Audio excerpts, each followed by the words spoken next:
नमस्कार आपण मानक daily life with Odia channel को स्वागत। चलतु आज जानिबा गीतार उपदेश दिन 48 को। ता पूर्वर जदि आपण माने आज प्रथम थर पे एही चैनल को आसी थांते ताहाले प्लीज दयाकर सब्सक्राइब कर दियंतु एही चैनल को।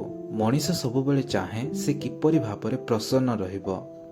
मनीष चाहे ता जीवन रे सबुबेले किपरि खुशी रही थाउ, किंतु एहा कोन सबुबेले संभव हेई थाए? कोन आम जीवन रे केबे मध्ये दुख आसी न थाए कि? सेइथिपाई आमे बेले बेले भाबी थाउ एमिति किछि हुअंता कि आम जीवन रे सबुबेले प्रसन्नता और खुशी लागी रही थांता। कौन भाबुचंती एहा असंभव? एहा संभव। एहा को आपण ही करि पारिबे संभव। ताहेले किपरि भाबरे एहा संभव हेई पारिबो? जिए निज इच्छा को, निज आसक्ति को निज नियंत्रण रे रखि थांती एवं प्रेम और क्रोध रे निज इंद्रिय को हजिबा को दियंती नहीं, सेमाने ही प्रसन्नता को प्राप्त करि थांती। एमानंकु निज भितरे खुशी और शांतिर अनुभव हेई थाए।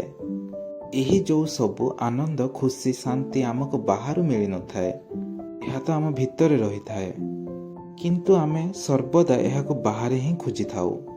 बेले बेले आमको लागे बाहर वस्तु सहित ही आम जीवनर खुशी, प्रसन्नता जड़ित होइकी रहिछि, किंतु एहा भूल।